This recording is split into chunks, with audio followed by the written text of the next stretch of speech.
શ્રી કૃષ્ણ. આજે આપણે શ્રીમદ ભાગવત કથાના 15મા એપિસોડમાં પ્રવેશ કરી રહ્યા છીએ. આ એપિસોડમાં આપણે સાંભળશું ભગવાનનો ચોથો અવતાર નરસિંહ અવતાર. કેવી રીતે ભગવાને ભક્ત પ્રહલાદની રક્ષા કરી અને અધર્મી હિરણ્યકશ્યપુનો નાશ કર્યો. હિરણ્યકશ્યપુ અસુરરાજ ખૂબ શક્તિશાળી હતો. તેને બ્રહ્માજી પાસેથી વરદાન મળ્યું હતું કે કોઈ મનુષ્ય કે પ્રાણી દિવસ કે રાત, અંદર કે બહાર, શસ્ત્ર કે અસ્ત્રથી તેને મારી ન શકે. આ વરદાનથી તે અહંકારી બની ગયો હતો અને પોતાને ઈશ્વર માની બેઠો હતો. તેનો પુત્ર પ્રહલાદ ભગવાન વિષ્ણુનો અતિશય ભક્ત હતો. હિરણ્યકશ્યપુએ પોતાના પુત્રને ઘણીવાર સમજાવ્યો, મારું ભજન કર, નહીતર તને ત્રાસ આપીશું. પણ પ્રહલાદે કહ્યું, હે પિતાશ્રી, સાચા ઈશ્વર તો શ્રી હરિ જ છે. હિરણ્યકશ્યપુએ પ્રહલાદને મારવા અનેક પ્રયત્ન કર્યા. સાપોમાં ફેંક્યો, પર્વત પરથી નીચે ધકેલ્યો, અગ્નિમાં બેસાડ્યો, પણ હંમેશા ભગવાને પ્રહલાદની રક્ષા કરી. એક દિવસ હિરણ્યકશ્યપુએ ગુસ્સામાં પૂછ્યું, તારો ભગવાન ક્યાં છે? પ્રહલાદે કહ્યું, ભગવાન સર્વત્ર છે.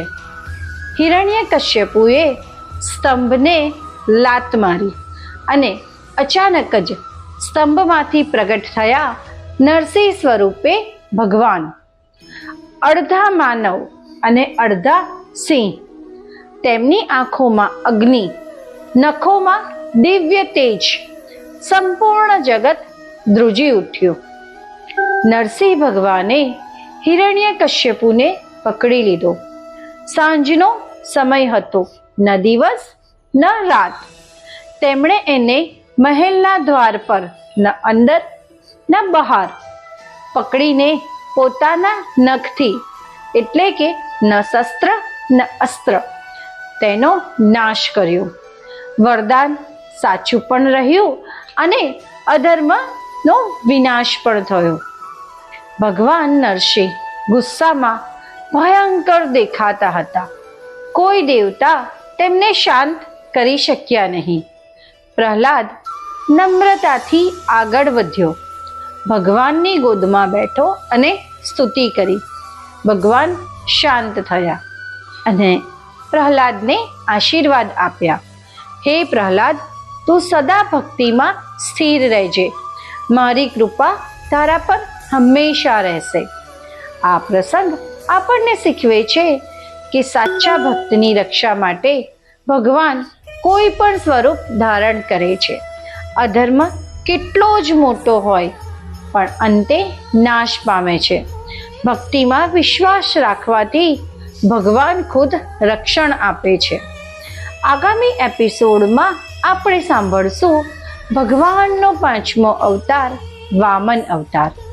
કેવી રીતે નાનકડા બ્રાહ્મણ રૂપે ભગવાને બલિરાજાને સમર્પણનો પાઠ શીખવ્યો. આજે આપણે સાંભળ્યું નરસિંહ અવતારની અદ્ભુત કથા.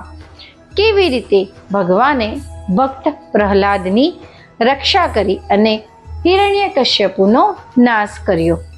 ચાલો આપણે પણ જીવનમાં વિશ્વાસ રાખીએ કે ભગવાન હંમેશા પોતાના ભક્તોની રક્ષા કરે છે.